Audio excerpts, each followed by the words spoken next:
I became a school doctor at 18 thinking I could slack off happily every day.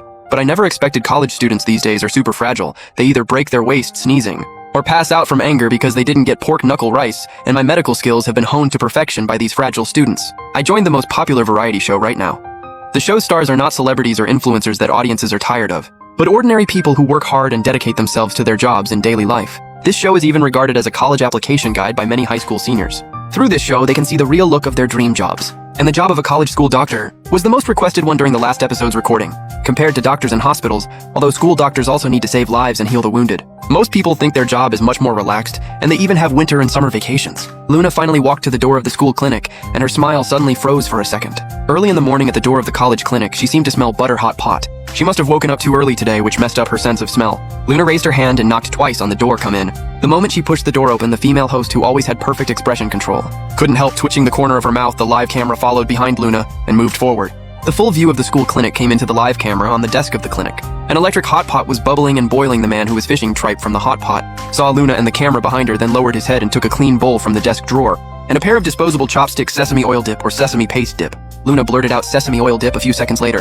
A bowl of sesame oil dip was stuffed into Luna's hand. The man in the white coat even thoughtfully pulled a chair for Luna. Live bullet screen. No way, guys, my brain is about to short circuit. Can someone explain, is your school doctor also like this? I have to say, this guy pulled the chair so elegantly. Can you eat like this for breakfast? I'm already drooling. Faced with this weird situation that had never happened since the first season of the show, Luna spoke tactfully.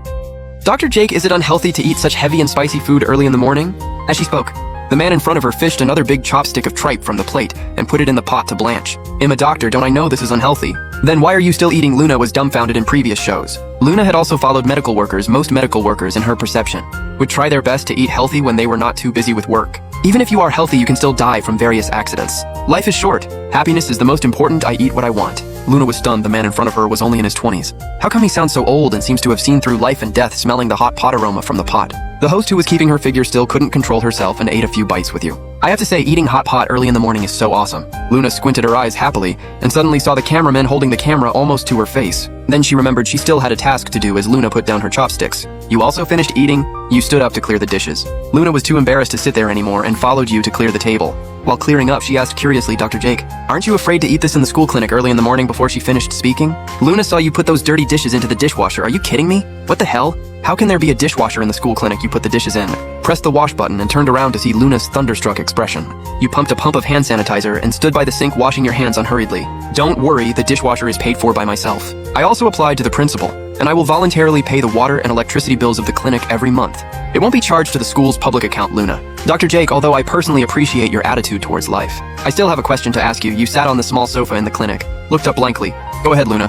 You eat hot pot and play games in the school clinic. Aren't you worried that students will come here for treatment and delay their treatment? Live bullet screen. Luna asked what I was thinking. It's okay for security guards to slack off, but a doctor slacking off is so unprofessional. I've never seen such a ridiculous doctor. Does your professional ethics deserve your white coat?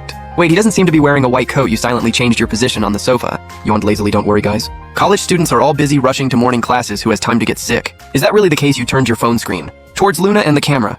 I'm playing against bots. If a patient really comes, I can put down my phone anytime. And I won't let my teammates down. Live bullet screen, guys. I'm crying. He even remembers not to let his teammates down. If everyone had Dr. Jake's quality, there would be no AFK players in the game the whole morning. Not a single student came to the clinic, Luna, and you sat on the sofa in the clinic, chatting about all kinds of gossip, which made the live stream's popularity explode a bit. At 10:30 a.m. you opened the takeout app. Guys, I'm ordering takeout. What do you and the cameraman want to eat? I'll order it for you. Luna was stunned. We just finished hot pot. Why are we eating again? Meeting Luna's blank eyes, you slapped your forehead. Forgot to tell you, I'm ordering lunch now. Luna, isn't lunch supposed to be eaten at the school cafeteria? The guests she followed before all took her and the crew to eat at the cafeteria. The crew had also communicated with the school before coming that the school would provide a cafeteria meal card for the crew to eat there. We probably won't have time to eat at noon. No time to eat. We didn't work at all the whole morning. Will we be too busy to eat at noon? Thinking of this, Luna shook her head. I'm not hungry yet. Dr. Jake, just order for yourself. The cameraman behind you also had the same thought as Luna and shook his head and said, Dr. Jake, I don't need it either. Just order for yourself. Hearing their answers, you just raised your eyebrows, then lowered your head and ordered takeout only for yourself.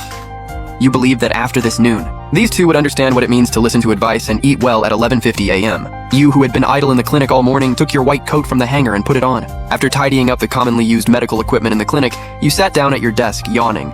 Live bullet screen, what's going on? It's time to get off work. And he puts on his white coat. Is there a school leader coming to inspect today? It shouldn't be a leader inspection. Leaders also watch the live stream. With his work attitude, the leader might fire him directly after watching the live stream. I have to say, the live content this morning made me firm up my idea of becoming a school doctor. This job is really relaxing. This is exactly my dream job at 12:08 p.m. Luna only felt that she was already starving, but her subject had no intention of going to eat after work. Luna was just about to open her mouth to remind you that the lunch break had started, and they should go to the school cafeteria to eat when there was a loud bang at the door. A boy rushed in holding a girl. Doctor. Please take a look at my girlfriend. The cameraman immediately perked up and zoomed the camera towards the couple only to see the girl's arm bent at an extremely weird angle. Luna was still shocked that a person's arm could bend like that. You, who had been fooling around in the clinic all morning, had already quickly taken out a disposable medical sheet and spread it on the examination bed of the clinic. Turned to the boy and said, "Put your girlfriend here, and tell me how her arm got like this." The